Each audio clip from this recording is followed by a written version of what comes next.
Bonjour, bonjour, ça fait du bien de te retrouver pour cette nouvelle découverte. Je me trouve aujourd'hui au pied de l'imposant mais non moins magnifique château de Bonaguil, en territoire agenais, non loin du Périgord et du Quercy. Le château de Bonaguil est au cœur de la petite vallée de la rivière du Tézou. Je te montre une vingtaine d'endroits du château, dont un particulièrement magique. Et je te raconte son histoire du XIIIe à aujourd'hui, en passant par son énorme transformation au XVe par un certain Béranger de Roquefeuille. Sache que ce château a toujours eu la réputation d'être imprenable et n'a jamais été pris. Sauf une fois. Une toute petite fois. Et si on se le visitait ce château, il est impressionnant et je ne dis pas ça en l'air. Franchement, certains endroits m'ont scotché. On entre dans la Barbacane. Située à l'entrée principale, cette cour fortifiée joue un double rôle. Défense et vie quotidienne. Elle protège le château face à la colline proche et abrite le colombier ainsi qu'un dépotoir. Le système défensif est redoutable. La porte en retrait se dérobe aux tirs ennemis depuis la colline nord et résiste aux coups de bélier. De forme circulaire pour une meilleure résistance, le mur de 4 mètres d'épaisseur est percé de multiples canonnières sur 3 niveaux. Et n'oublions pas qu'elle est ouverte sur le château, ce que signifie que tout assaillant qui aurait franchi cette barrière restait exposé aux tirs des défenseurs. Ici, je me trouve dans le dépotoir. Conçu comme une salle de défense à l'origine, son aménagement a vite été abandonné. Les habitants y ont finalement jeté des objets de rebut au XVIe et XVIIe siècle. Parmi les trouvailles faites lors des fouilles, on trouve des céramiques, de la verrerie, des restes de repas et même un jouet. Autant de traces qui rappellent que Bonaguil était bien une demeure vivante. Le colombier a été aménagé au second niveau d'une tour ayant perdu un étage pendant la Révolution. Il comprend encore près de 375 trous de nidification, utilisés pour nourrir la table du seigneur et produire de la colombine, un engrais très recherché pour les jardins et les vignes. Ce colombier est aussi un lieu stratégique. En dessous, une chambre basse voûtée en cul de four pouvait servir de salle de défense. Le château fait aujourd'hui environ 6000 m², mais au début du XVIe siècle, avec toutes ses dépendances et ses basses-cours, il devait avoisiner les 7000 m². Ça comprend les écuries, les granges et la fauconnerie. Malheureusement, elles ont disparu entre la fin du XVIIIe et le début du XIXe. Quand on regarde ce monstre dans cette toute petite vallée, on pourrait se demander mais pourquoi ici? Pourquoi un château aussi massif dans un endroit si reculé? À l'origine, au XIIIe, Bonaguil n'était qu'un petit poste avancé, un château secondaire d'à peine 1200 m², une sorte de bastion destiné à protéger le nord de la seigneurie de Fumel et son château principal tourné vers la vallée du Lot. On est loin de l'immense forteresse qu'on connaît aujourd'hui. Mais ce qui est incroyable, c'est l'évolution de Bonaguil. On continue la visite dans ce labyrinthe. Bonaguil comptait originellement 7 ponts-levis. Béranger de Roquefeuille en fait retirer 2 et Marguerite de Fumel, propriétaire 2 siècles plus tard, les transforme en fonds fixes.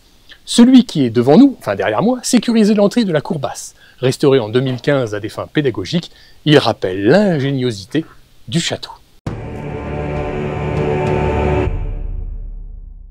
Arrêtons-nous rapidement sur les premiers seigneurs de Bonaguil. 2 familles sont en compétition chez les historiens, les Latour et les Fumel. Certains documents citent la famille Latour comme possédant des biens dans les paroisses voisines de Lastreille et Bonaguil, à partir de la seconde moitié du XIIIe siècle. Ce qui peut faire penser que les Latour étaient les premiers proprios. Mais ces textes parlent uniquement des dîmes de ces paroisses, pas des droits seigneuriaux sur Bonaguil. De plus, les Latour étaient en réalité vassaux des puissants seigneurs de Fumel. Et ça change tout. Les Fumel apparaissent en effet dans les écrits comme les seigneurs de Bonaguil juste après la guerre de Cent Ans, qui s'est étalée de 1337 à 1456. En 1466, Arnaud de Fumel abandonne ses droits sur Fumel et Bonaguil en faveur de son frère Bernard, tout en gardant pour lui une maison à Bonaguil et quelques revenus. Ce geste pourrait prouver qu'il contrôlait déjà ses seigneuries bien avant cette date. Donc, mis à part des indices de possession locale et de dîmes, rien ne prouve que les Latour furent seigneurs de Bonaguil. Ce qui peut faire pencher la balance du côté des Fumel, ce sont les hommages de 1259 au roi de France, mentionnant que la famille Fumel contrôlait des terres dans cette région stratégique, près de Curzonne et Saint-Front-sur-les-Manses, aux portes du Quercy et de l'Agenais. Tout porte donc à croire que les Fumel étaient bel et bien les premiers seigneurs de Bonaguil. Après le pont-levis, on entre dans la basse-cour.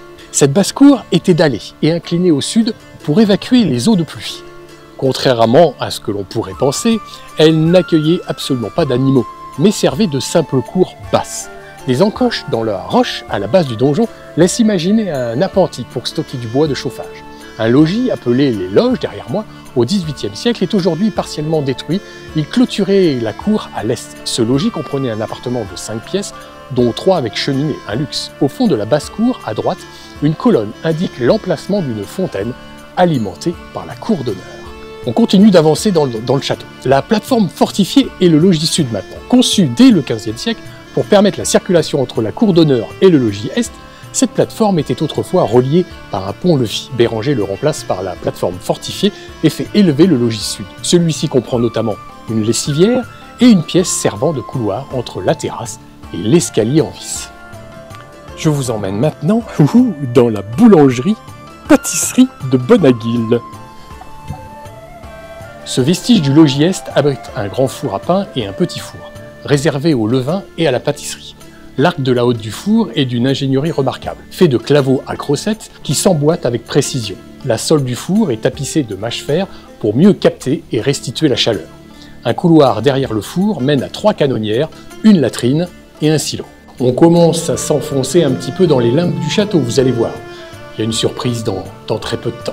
Là, on est dans la salle de défense. Elle est située au rez-de-chaussée de la tour nord des loges. Cette salle est voûtée en spirale pour résister aux tirs ennemis.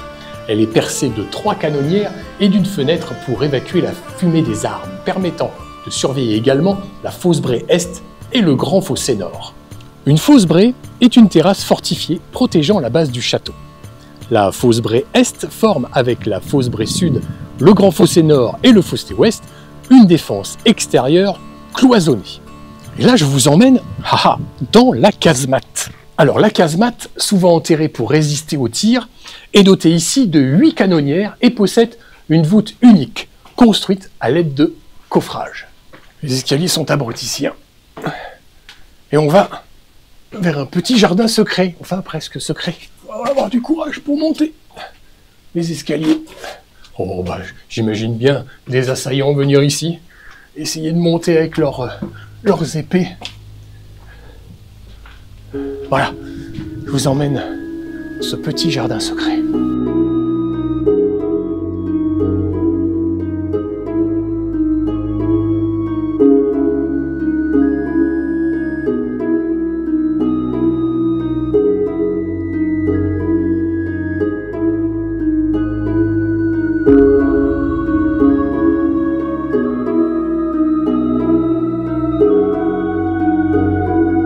Donc ce petit jardin, il est inspiré des jardins seigneuriaux de la fin du Moyen-Âge.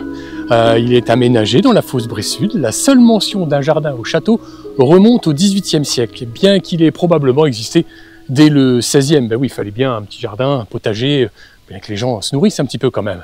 Même s'il y a tout autour, tellement c'est beau. Voilà, on quitte le petit jardin et je t'emmène dans, pour moi, ce qui est l'endroit le plus magique de Bonaguil, la grotte. Alors, cette cavité naturelle a été agrandie sous Béranger. Elle est à l'origine de Bonaguil. Elle servait de lieu de stockage et donnait accès aux moineaux, on va le voir. Marguerite de Fumel l'a ouverte sur le grand fossé pour en faciliter l'accès. Elle a été taillée, bien évidemment, on le voit sur les côtés, je ne sais pas si vous allez bien le voir, mais ici, il y a des traces, des outils qui ont taillé la roche, mais c'est magique. Trouver ça sous un château, enfin, à mon sens, pour l'instant, moi, j'en ai pas vu d'autres. Mais il doit y en avoir d'autres, ça c'est sûr, on les cherchera, on les trouvera. Et cette grotte, elle est magique. Alors effectivement, elle servait pour stocker dans des barriques de la nourriture, du vin, de la bière, on peut imaginer ça. Et puis, elle donnait accès aux moineaux. Alors un moineau, c'est une sorte de petite tour basse avec des ouvertures pour les canons. On verra ça de l'extérieur parce qu'on ne peut pas y pénétrer dans le moineau, c'est trop dangereux. Il est juste là, je ne sais pas si vous allez voir, voilà, il est dans cette partie sombre là, et puis ça descend.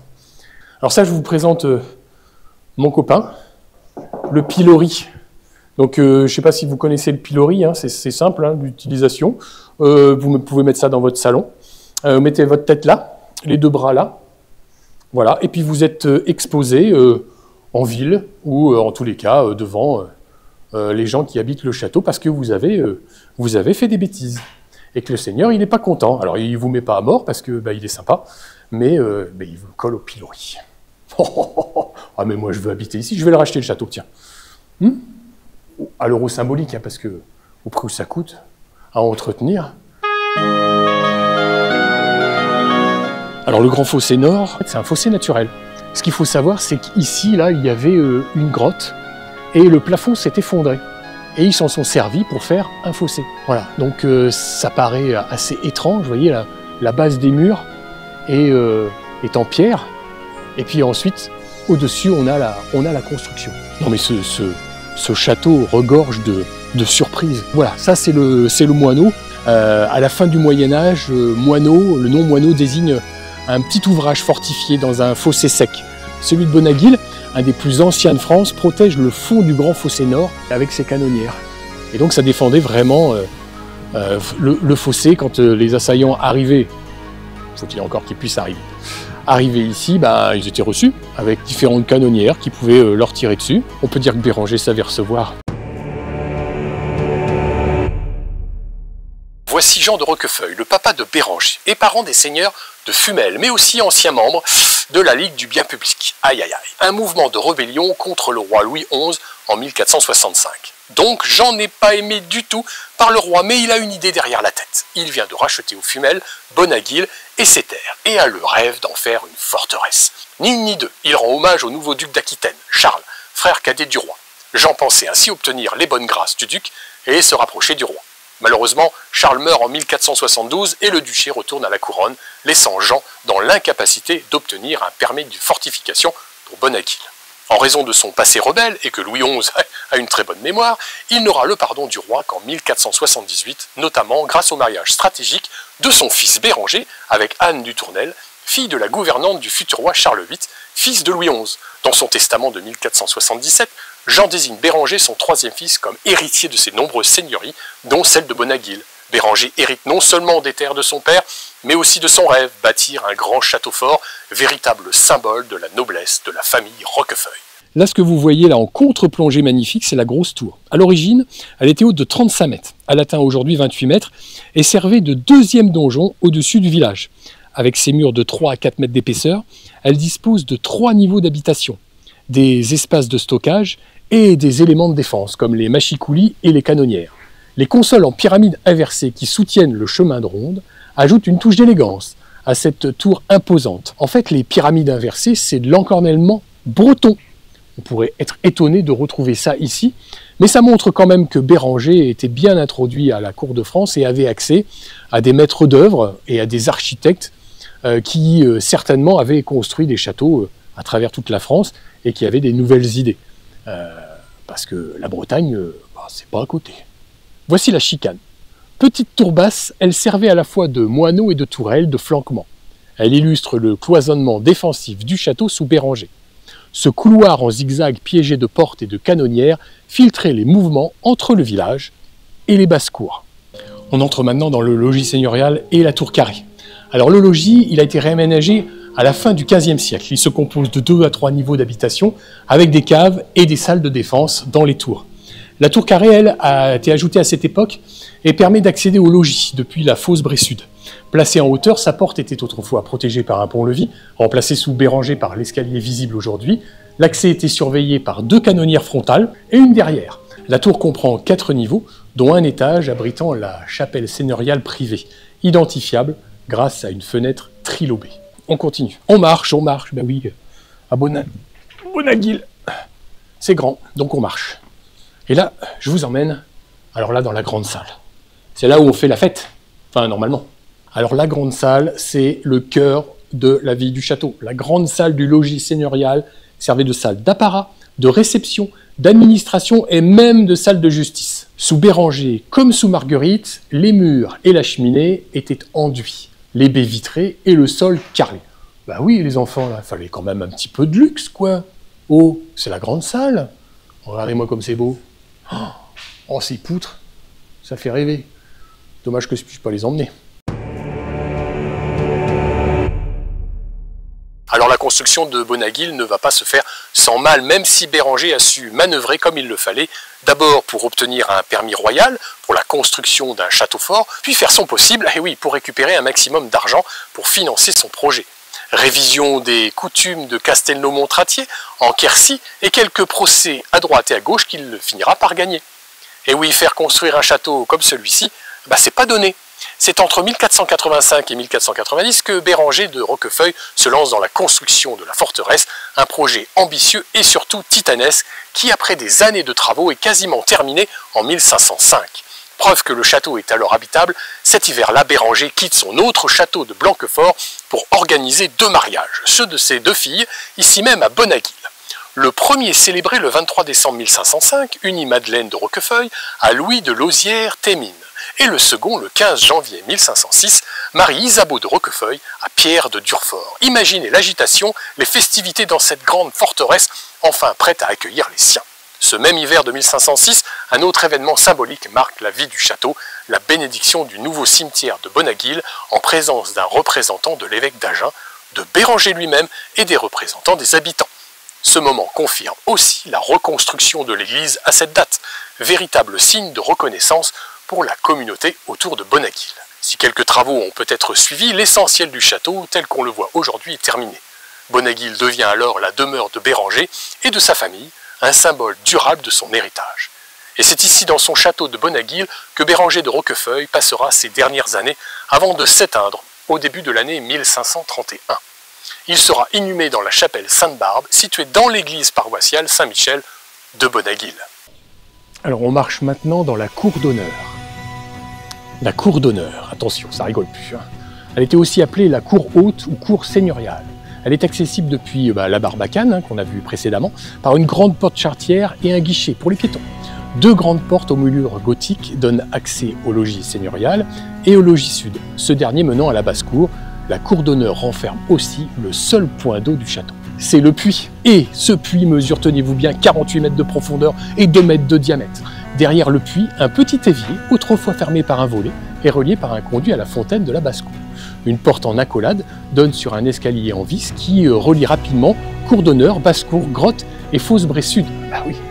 Oh, c'était l'ascenseur, quoi, du château. Sache que ce château, en plus d'être un labyrinthe, en tous les cas pour moi, était doté à sa grande époque de 7 ponts-levis, 12 tours et tourelles, quelques 150 bouches à feu et autres canonnières, et 7 latrines. Oh, je te vois sourire, mais à l'époque, avoir de nombreuses latrines dans un château, c'est un luxe. Alors attention, on parle maintenant de la pièce la plus importante de Bonaguil, la cuisine. Bon, il reste pas grand-chose. Elle comprend une porte proche du puits, une fenêtre et une cheminée au sud. Un passage dans le mur du logis seigneurial mène à l'office. Il communique avec la chambre de Marguerite, elle est pas folle la Marguerite, et la tour sud. Placée à l'extérieur du logis pour limiter les risques d'incendie, la cuisine, elle est proche de la grande salle, pour un service rapide, ouais, parce que quand on est seigneur, on n'aime pas attendre. Personne n'a jamais osé s'attaquer à Bonaguil. Bon, tellement ce château impressionne. Même durant les terribles guerres de religion, où la région de l'Agenais et même tout le royaume sont à feu et à sang. Bonaguil reste intouchable. Mais un siècle plus tard, en 1656, les ennuis commencent pour notre belle forteresse. À cette époque, le château appartient à une femme de caractère, Marie-Gilberte de Roquefeuille, arrière-petite-fille de Béranger. Elle vit à Paris et à la mort de son père, elle hérite d'une vingtaine de seigneuries, un héritage considérable qui va attirer bien des convoitises, à commencer par celle de son cousin François de Roquefeuille, baron de Saint-Jean. François, lui, il n'est pas là pour rigoler. C'est un homme déterminé, prêt à tout pour récupérer une part de cet héritage. Et Bonaguil, bien sûr, est en tête de liste. Alors, un beau matin de printemps 1656, François se pointe au château avec quelques soldats bien armés pour une petite visite qui n'est pas du tout de courtoisie. Marie-Gilberte, elle, est loin de se douter de ce qui se trame. Le château est alors gardé par quelques domestiques, bon, probablement pas armés et certainement pas prêts à repousser un assaut. Bah non, chacun son métier. Surtout venant du cousin de la dame de Bonaguil, elle-même. Résultat, sans même avoir besoin de livrer bataille, François s'empare du château, et voilà, le château imprenable est pris. Mais si François pensait pouvoir profiter tranquillement de son coup de maître, pof, c'était mal connaître Marie-Gilberte. Elle ne compte pas se laisser faire, ni une ni deux. Elle engage un procès contre son cousin devant le Parlement de Toulouse. Et elle ne lâche rien. Un an plus tard, en 1657, la justice tranche en sa faveur. François doit restituer Bonaguil. Et il ne s'en sort pas à bon compte, puisque l'affaire remonte jusqu'au conseil privé du roi, qui lui ordonne aussi de rendre le château. Un juge royal se rend donc à Bonaguil pour prévenir les gardes que François avait installés. Ils n'ont pas trop le choix, soit ils obéissent, soit le roi envoie des troupes royales pour reprendre le château par la force. Les gardes, pas fou, hein, baissent le pont-levis et ouvrent les portes sans rechigner. Et c'est ainsi que Marie-Gilberte reprend possession de Bonaguil sans un coup d'épée, mais avec toute la majesté de la loi. C'est quand même ironique, non? La seule prise d'armes jamais menée contre le château imprenable de Béranger de Roquefeuille a été celle de son propre descendant. Alors si vous venez à Bonaguil, ce que je souhaite bien évidemment, achetez chez le marchand juste avant de venir une paire de jambes. Parce que vu le nombre d'escaliers à monter et à descendre, ça sera le minimum. Hein. Je cite pas la marque, mais il y en a qui sont bien. Bonne paire de jambes. 56, 57, 58, 59, 61, 62, 63, 64. Je vous emmène au donjon. Le donjon de Bonaguil, exceptionnel par sa forme de navire. Il fut reconstruit par Béranger à partir d'un rare donjon à éperon du XIIIe siècle.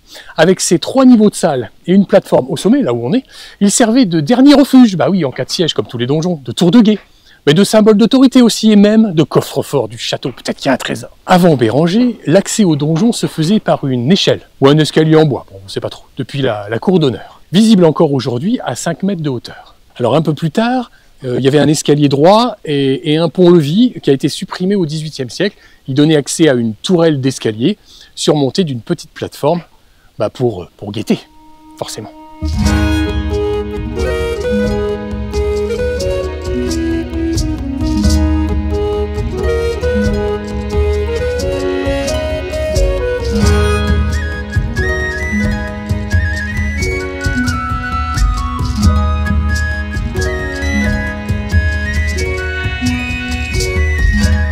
Ah, t'es là. Voilà, c'est tout pour cette vidéo, j'espère qu'elle t'a plu. Si c'est le cas, abonne-toi et laisse un like et partage avec tes amis. Et surtout, n'hésite pas à venir visiter le château de Bonaguil. Je te mets les infos en description. Et non, cette vidéo n'est pas sponsorisée par le château. C'est moi tout seul qui viens. Un grand big up à la commune de Fumeil, ses élus, à Gauthier Rousseau, le directeur de Bonaguil, à son équipe et à Yannick Zabalo, le guide de Bonaguil. C'est à partir de ces textes que j'ai pu écrire le script de cette vidéo. Il faut savoir rendre à César, vous connaissez la suite. Merci et à bientôt pour une nouvelle découverte les amis. Bisous.